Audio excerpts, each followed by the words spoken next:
Pada dasarnya, AGS adalah transmisi manual tanpa pedal kopling. Kinerja kopling digantikan. Yang pertama, tidak ada persneling P untuk parking. Nah, transmisi AGS ini juga memiliki kelemahan. Ini untuk transmisi AGS-nya Suzuki dan transmisi DCVT-nya Daihatsu. Dua transmisi ini memiliki kesamaan walaupun basisnya itu berbeda.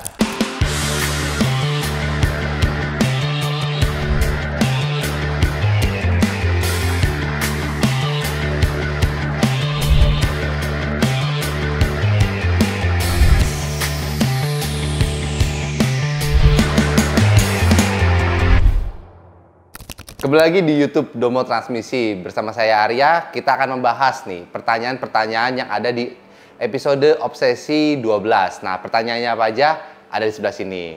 Boleh ulas transmisi Suzuki AGS, mulai dari ketahanannya, masalahnya, sudah bisa diperbaiki, harus ganti satu modulnya gitu. Perbandingannya dengan DCVT bagaimana? Juga sekalian dibahas DCVT-nya Toyota atau Daihatsu. Untuk pertanyaan ini nanti kita siapin video-videonya ya. Nanti tunggu aja video selanjutnya. Kita akan bahas detail tentang Suzuki AGS. Nah, di video kali ini kita akan membahas dua jenis transmisi, guys. Yang pertama, transmisi AGS-nya Suzuki. Dan yang kedua itu transmisi DCVT Daihatsu. Nah, yang pertama kita akan membahas dulu mengenai transmisi AGS. Yuk, kita bahas. AGS atau Auto Gear Shift, yaitu ini salah satu ciri khas transmisi yang ada di mobil-mobil Suzuki seperti mobil Karimun Wagon, terus Espresso, terus New Ignis. Nah, pada dasarnya AGS adalah transmisi manual tanpa pedal kopling. Kinerja kopling digantikan dengan aktuator hidraulis yang mana putarannya itu menyesuaikan dengan mesin. Perpindahan gigi secara otomatis pada transmisi AGS itu dilakukan oleh TCM atau Transmission Control Module, sehingga pemilik mobil atau pengemudi tidak perlu memindahkan tuasnya ke gigi 1, ke gigi 2, dan seterusnya. Tuas transmisi AGS itu juga sama seperti mobil matic lainnya, ada D, drive, R, reverse, dan juga N, neutral.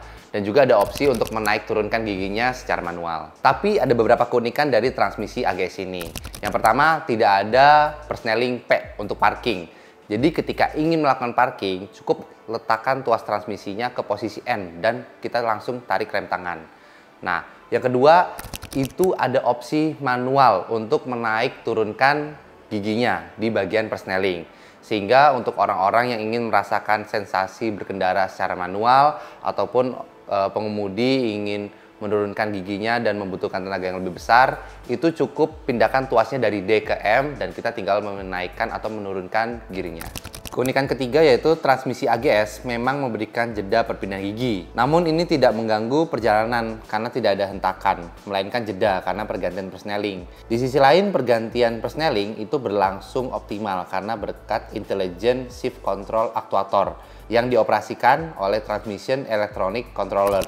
Bagi Anda yang terbiasa dengan transmisi manual, Anda bisa menghilangkan jeda pada perpindahan gigi transmisi AGS, yaitu ketika RPM mencapai 2-3.000, Anda bisa melepas pedal gas untuk memberikan kesempatan pada AGS melakukan perpindahan gigi. Nah, transmisi AGS ini juga memiliki kelemahan. Walaupun bisa dibilang transmisi ini semi otomatis, tetapi ketika mobilnya mogok, kita tidak bisa menyalakan mesin itu secara manual dengan cara mendorong mobilnya. Nah, saat kita ingin menyalakan mobilnya secara manual dengan cara didorong saat mobilnya mogok karena aki soak, itu tidak dapat kita lakukan di mobil dengan transmisi AGS. Nah, sekarang kita bahas DCVT-nya Daihatsu. Huruf D pada DCVT ini bukan Daihatsu ya, melainkan Dual Mode Continuous Variable Transmission. Pertama kali hadir di Indonesia itu pada Daihatsu Rocky tahun 2019.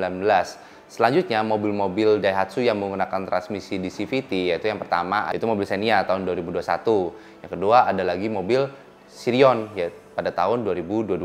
Sama seperti transmisi CVT, mobil dengan transmisi DCVT itu memiliki sepasang puli primer dan juga sekunder dan juga sebuah sabuk baja sebagai penggeraknya. Perbedaannya terletak pada sistem split gear yang disematkan. Saat mobil melaju di kecepatan yang tinggi, sistem tersebut akan membagi tenaga dari belt ke split gear. Hal ini membuat tenaga mobil lebih optimal dan akselerasi terasa lebih halus.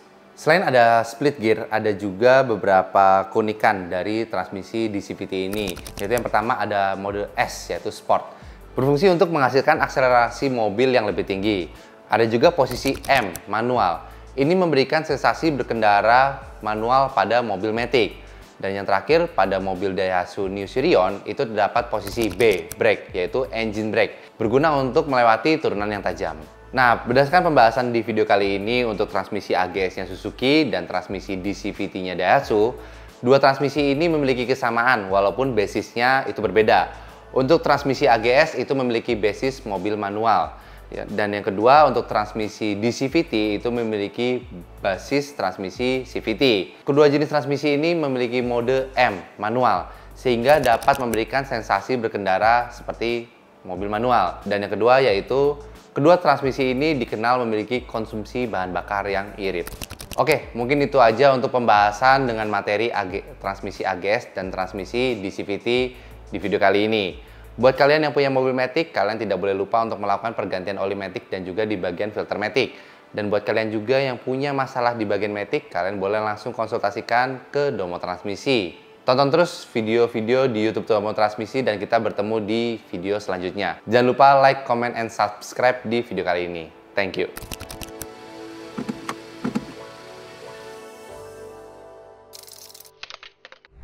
Domo Transmisi, running smooth.